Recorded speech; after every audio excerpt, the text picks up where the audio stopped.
Bom dia a todos, oremos. Querido Deus, eterno Pai que está nos céus, louvado e santificado seja o Senhor, porque o Senhor é o Criador do universo, é o soberano do universo. O Senhor é a única majestade, sentada no trono, comandando, cuidando, mantendo todas as coisas. Nós agradecemos muito, Pai, por já conhecermos um pouquinho que o Senhor é o nosso Pai e que enviou o seu Filho para morrer no nosso lugar e dar-nos aquele manto de justiça que nós perdemos, a sua glória, a sua bondade, que nós sentimos muita necessidade de ter, Pai.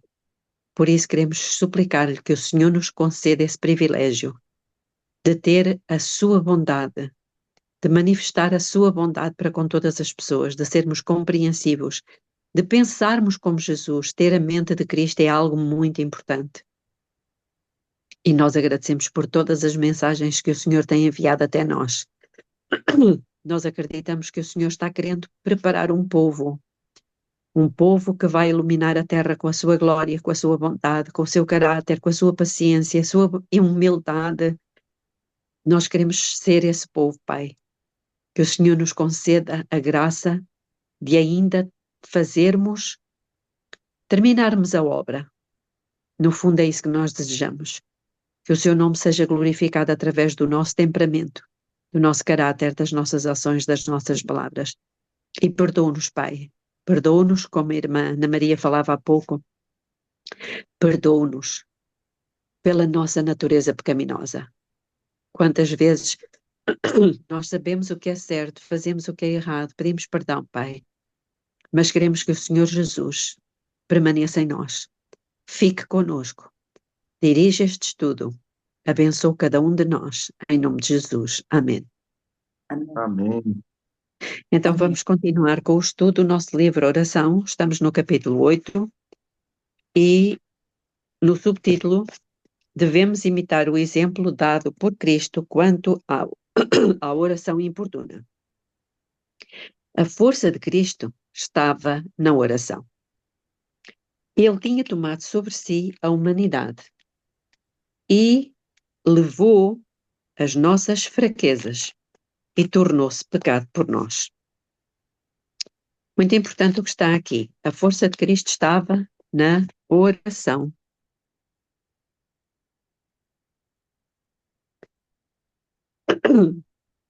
Cristo retirava-se para os bosques ou para as montanhas, deixando de lado o mundo e tudo mais. Estava a sós com seu Pai. Com intenso fervor, derramava as suas súplicas e punha toda a força da sua alma em agarrar a mão do infinito. Quando novas e grandes provações estavam perante ele, dirigia-se furtivamente para a solidão das montanhas e passava toda a noite em oração ao seu Pai Celestial. Dado que Cristo é o nosso exemplo em todas as coisas, se imitarmos o seu exemplo de oração fervorosa e importuna a Deus, para que tenhamos força no seu nome, que nunca cedeu às tentações de Satanás, de modo a resistirmos às artimanhas do inimigo, não seremos derrotados por ele. Glória a Deus. Esforço e oração perseverantes preparam-nos para os deveres cotidianos. Aqueles que procuram Deus em segredo, contando ao Senhor as suas necessidades e pleiteando por ajuda, não suplicarão em vão. Muito importante.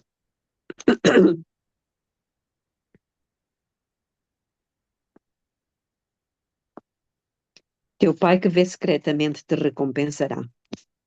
Ao fazermos de Cristo o nosso companheiro diário, sentiremos que os poderes de um mundo invisível estão ao nosso redor. Ao olharmos para Jesus, tornar-nos-emos semelhantes à sua imagem. Ao contemplarmos, seremos transformados. O caráter é suavizado, refinado e enubrecido para o reino dos céus. O resultado seguro da nossa relação e da nossa comunhão com o Senhor será um aumento da piedade. Olha, aqui está. Um aumento da piedade, da pureza e do fervor. Exatamente, e é isto que nós queremos, não é? O reavivamento da verdadeira piedade. E isto será o resultado seguro da nossa relação e da nossa comunhão com o Senhor. Há uma crescente inteligência na oração. Estamos a receber uma educação divina e isto é ilustrado numa vida de diligência e de zelo. A alma que se volta para Deus em busca de ajuda, de apoio, de poder, através de oração diária e fervorosa, terá aspirações nobres, percepções claras da verdade e do dever, elevados propósitos de ação e uma contínua fome e sede de justiça. Mantendo uma ligação com Deus, seremos capacitados para difundir entre outros, através da nossa associação com eles, a luz, a paz, a serenidade que regem o nosso coração. A força adquirida em oração a Deus, unida com o esforço perseverante em treinar a mente na prática da consideração e do cuidado, prepara-nos para os deveres diários e mantém o espírito em paz sob todas as circunstâncias. Alguém quer fazer algum comentário?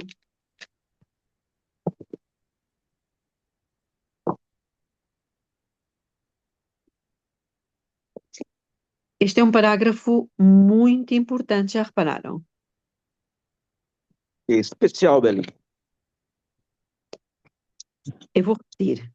A força adquirida em oração a Deus, unida com o esforço perseverante em treinar a mente.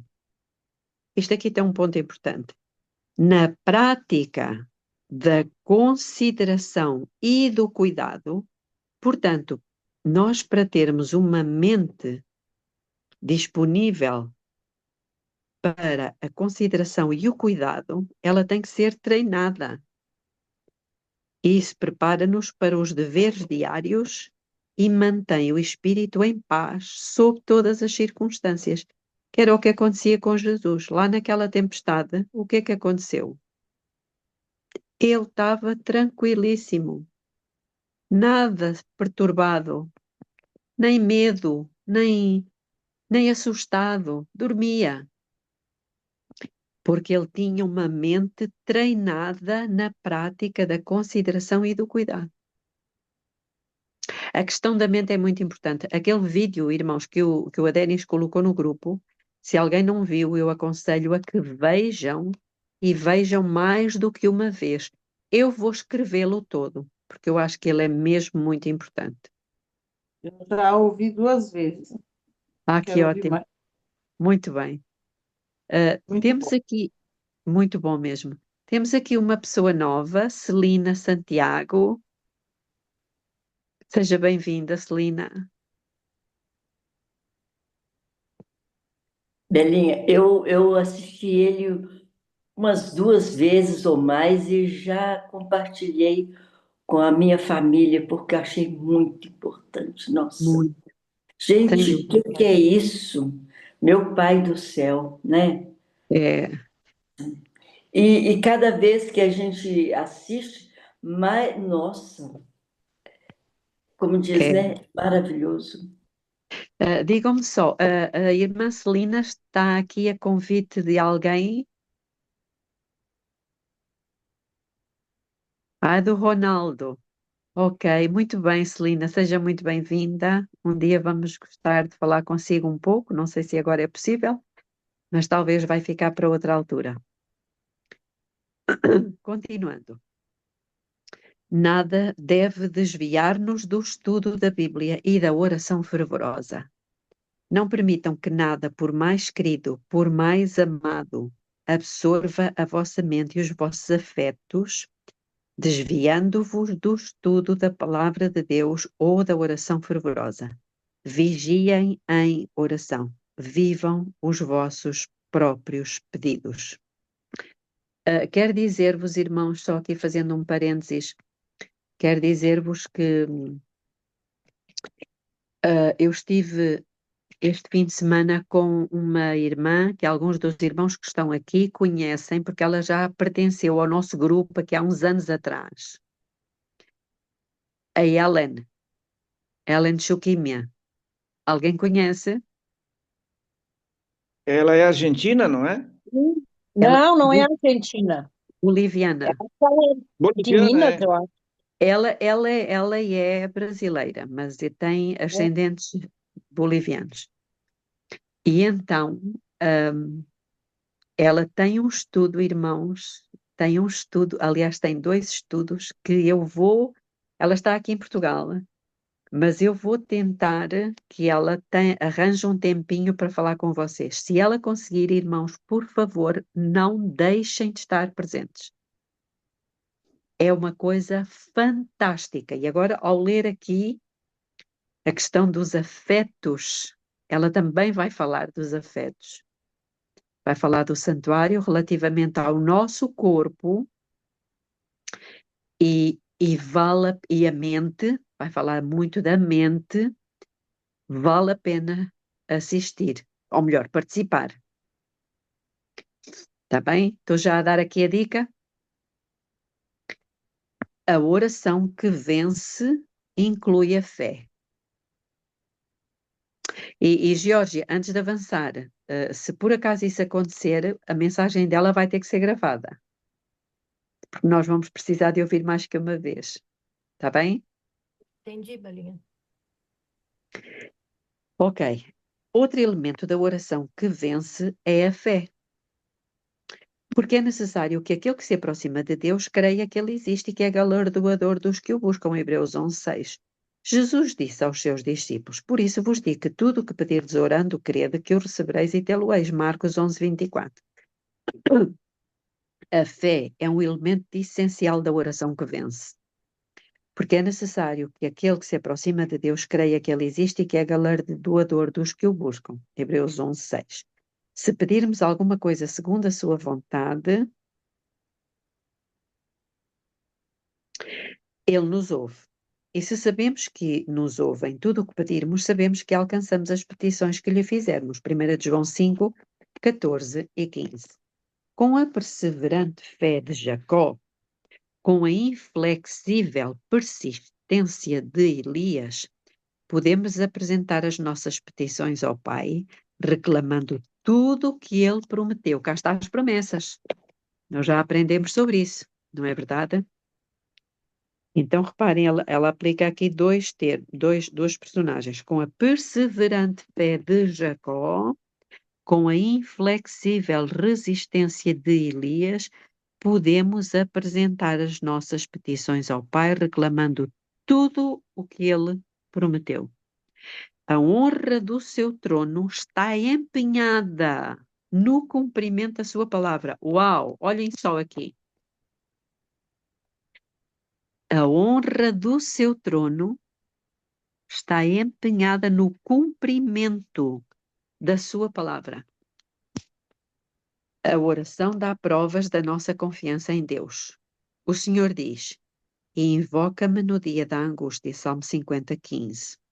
Ele convida-nos a apresentarmos-lhe as nossas perplexidades e necessidades e a nossa necessidade de ajuda divina. Ordena-nos que sejamos insistentes na oração. Também é um dado importante. Ser insistentes na oração. Ordena-nos. Portanto, é uma ordem. Logo que as dificuldades surgem, devemos oferecer-lhe as nossas petições sinceras e fervorosas. Quando? Quando é que deve ser?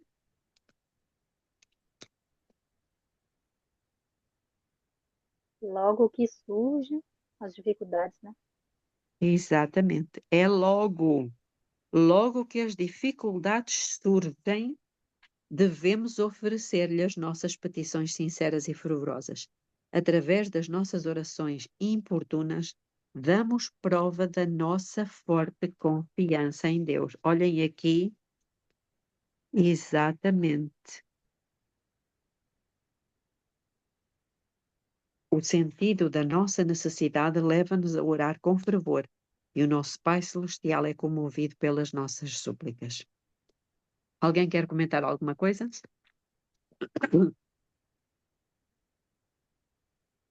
Deus responde às orações fervorosas. Só quando pedirmos em oração fervorosa é que Deus nos concederá o desejo do nosso coração. Uau! Então não é uma oração qualquer. Já repararam? Só quando, diz ela, só quando pedirmos em oração fervorosa é que Deus nos concederá o desejo do nosso coração. Muito importante.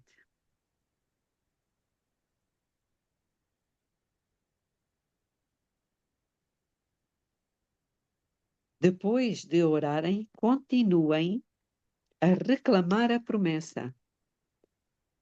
Ok. Um outro aspecto também importante.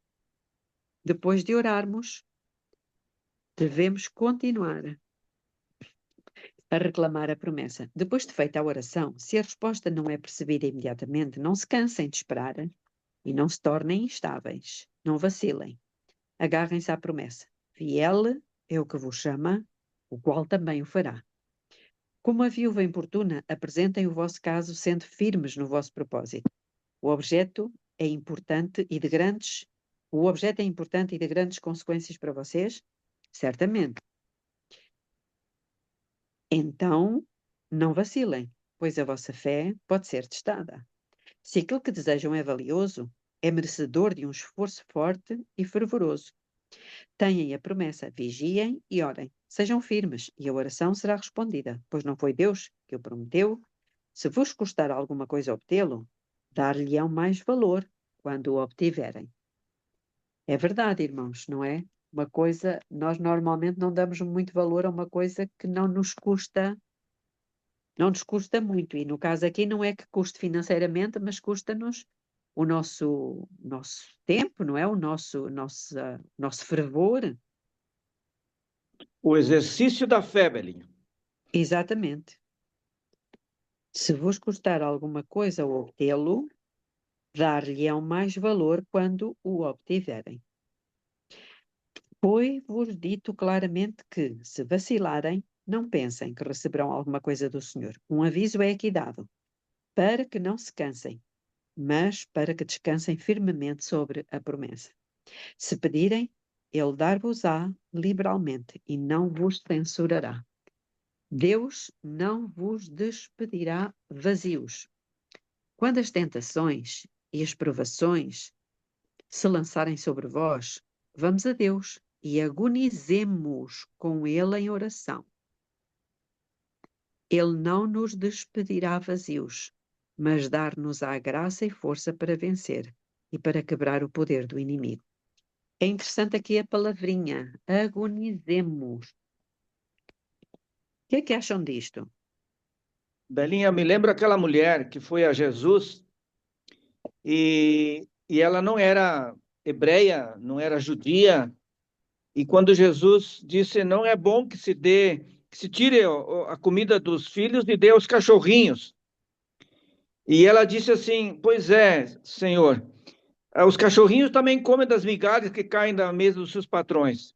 Se ela tivesse ficado na primeira, vamos dizer assim, ela teria ido embora e teria ficado chateada. Mas ela insistiu. E o que Jesus disse? Grande fé. Então, é essa questão, é esse exercício que Deus quer ver de nós. E às vezes a gente, na primeira ou na segunda, a gente desiste, porque realmente eu não sou digno, ou algo acontece comigo, eu sou um desgraçado mesmo, eu sou isso, eu sou um pecador. Enfim, a gente, sei lá, o que as pessoas podem dizer e o que eu posso dizer. Mas se eu insistir, aí a própria descrição aí fala que ninguém sairá vazio diante de Deus. Olha aí, ó.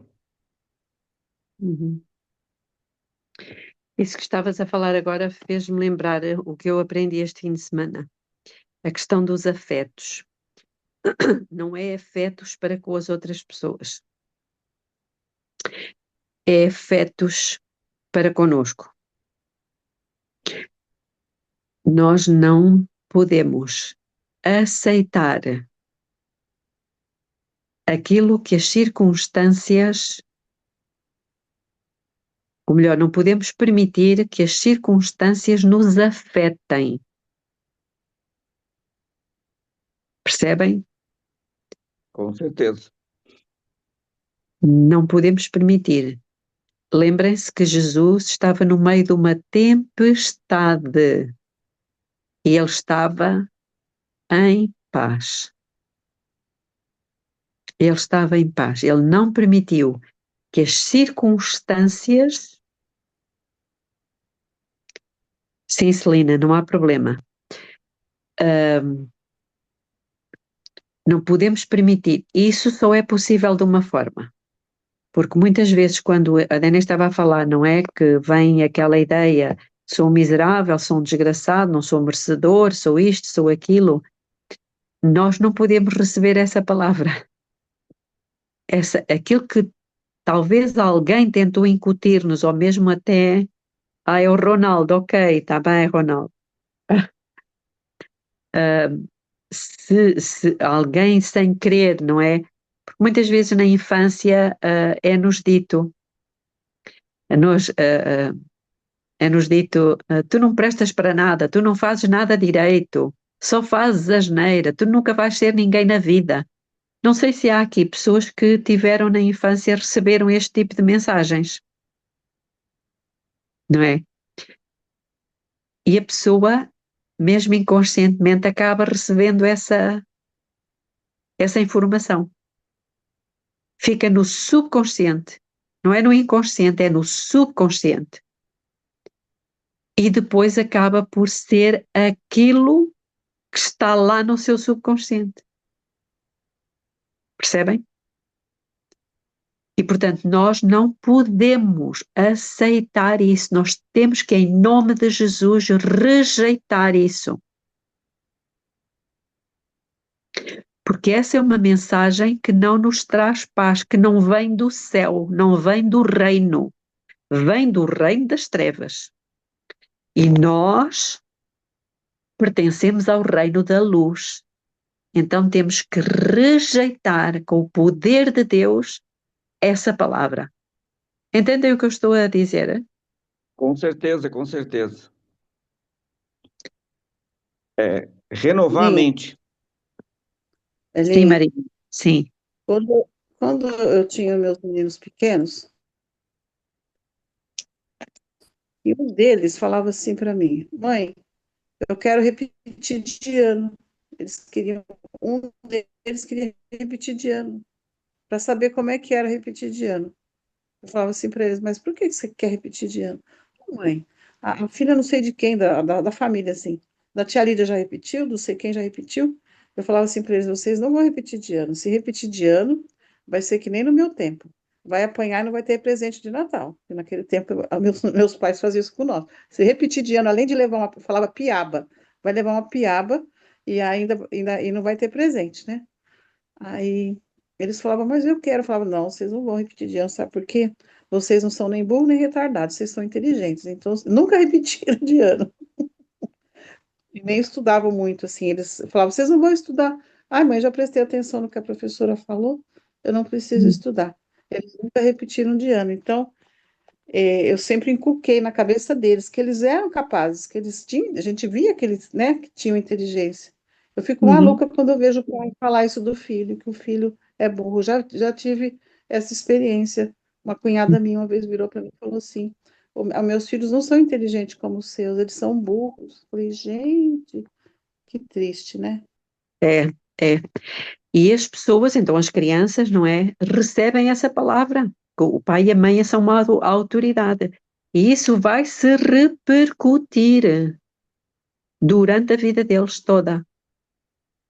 A menos que eles tomem consciência desta mensagem e, em nome de Cristo, rejeitem essa mensagem, em nome e pelo poder de Cristo.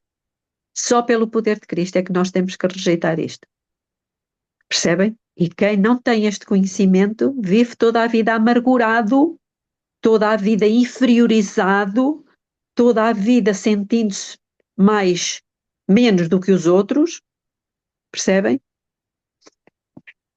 E isso é muito mau. Isso causa traumas, não é? Traz-nos sofrimento, lágrimas, e é isso que Satanás quer. Mas glória a Deus que nós conhecemos esta mensagem, glória a Deus que nós conhecemos esta mensagem, este Deus libertador. Ele quer nos libertar disto, e o seu sangue tem poder para libertar.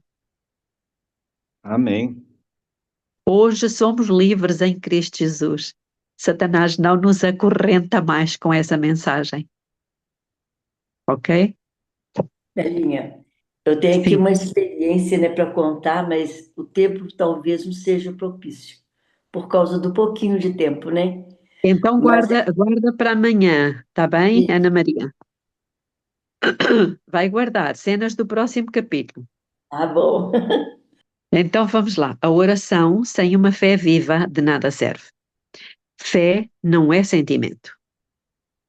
A fé é o firme fundamento das coisas que se esperam e a prova das coisas que não se vêem. Hebreus 11:1.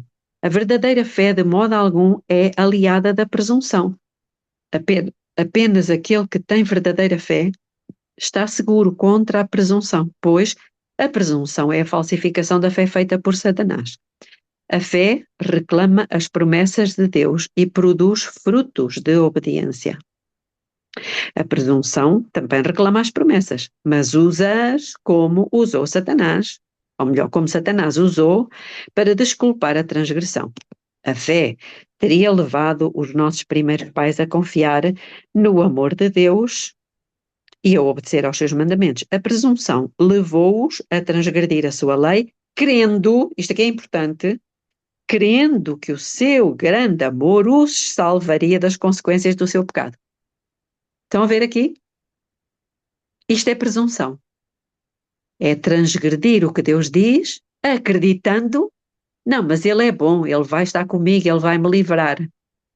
Isto é presunção, não é fé. Não é a fé que reclama o favor do céu sem obedecer às condições segundo as quais a misericórdia deve ser concedida. A fé genuína tem o seu fundamento nas promessas e nas provisões das Escrituras. Falar de religião de um modo casual, orar sem fome da alma e sem fé viva, de nada serve. Uma fé nominal em Cristo, que o aceita apenas como Salvador do mundo, nunca poderá trazer cura à alma. Isto é muito importante, irmãos. Eu temo que a maior parte dos crentes tenham este tipo de fé.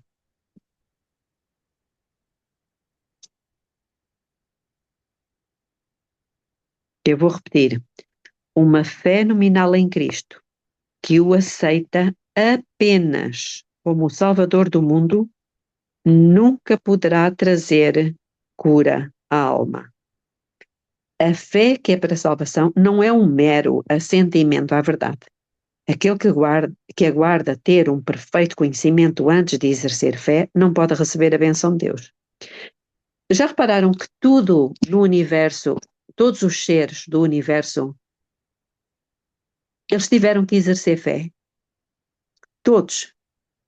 Os anjos e os habitantes dos outros mundos tiveram que exercer fé. Principalmente quando Satanás fez aquela rebelião. Exatamente. Eles tiveram que acreditar que eles foram criados por Deus. Ninguém viu, eles não viram eles serem criados. Não é verdade? Com certeza. Todos eles tiveram que exercer fé. Nós hoje também temos que exercer fé de que foi Ele que criou todas as coisas, que criou o mundo. E por crermos, não só nisso, claro, não só nisso, porque reparem uma coisa, que eu acho que já falei isto aqui, que evidência é que nós temos, que evidência, digam-me, é que nós temos de que os nossos pecados estão perdoados? Qual é a evidência que Porque a vocês têm? palavra de Deus É só porque Deus diz. É só porque Deus diz. Eu não tenho nenhuma evidência palpável, visível, de que os meus pecados estão perdoados. Mas eu Isaías creio, 1:18. Vinde e arrazoemos, ainda que os vossos pecados sejam como a escarlata, eles se tornarão brancos como a neve. Louvado seja Deus. Mas aceitas isso pela fé? Não tens evidência nenhuma disso? Não é? Ele falou, está falado. Exatamente. Muito bem. Não basta crer acerca de Cristo. É verdade. Devemos crer nele. A única fé que nos beneficiará é aquela que o abraça como Salvador pessoal. Aquela que se apropria, já temos falado nisto aqui, que se apropria dos seus méritos para nós. Eu sou justa? Por natureza, não. Mas Cristo é a minha justiça. Cristo é a minha justiça. Amém. Muitos têm a fé como sendo uma opinião, mas a fé que salva é uma transação pela qual aqueles que recebem a Cristo se unem numa relação de aliança com Deus. A fé genuína é vida. Uma fé viva significa um aumento de vigor, uma segura confiança pela qual a alma se torna num poder conquistador. Isto aqui é muito importante.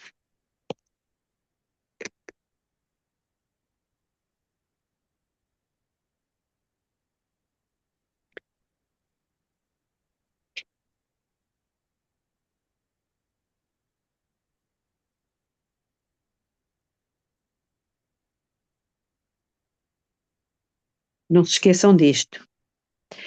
Oração prevalecerá contra Satanás. A oração prevalecerá contra Satanás. A oração da fé é a grande força do cristão e seguramente prevalecerá contra Satanás.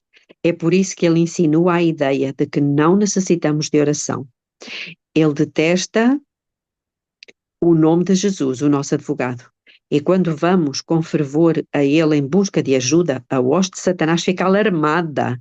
Serve bem os seus propósitos se negligenciamos o exercício da oração, pois então as suas maravilhas mentirosas são mais facilmente recebidas. A oração traz as maiores vitórias. As maiores vitórias ganhas para a causa de Deus não são o resultado de argumentos trabalhados, de instalações amplas, de influência vasta ou de abundância de meios. Elas são ganhas na câmara de audiência com Deus, quando os homens agarram o poderoso braço do poder com fé fervorosa e agonizante. Novamente a palavrinha agonizante. Ok, vamos ficar por aqui. Amanhã, se Deus quiser, iremos para o poder da oração, capítulo 9, e temos um testemunho da irmã Ana Maria também. Oremos. Querido Deus, eterno Pai que está nos céus, mais uma vez, Senhor, aprendemos algumas coisas aqui. Que o Senhor nos ajude, pelos méritos do Senhor Jesus Cristo, a rejeitar toda a palavra que não vem do Senhor e a aceitar e a receber na nossa alma todas as suas promessas. Conceda-nos o seu Espírito. Cremos e temos pela fé a mente de Jesus. Por isso, que o Senhor nos conserve em paz. É o que lhe pedimos em nome de Jesus. Amém.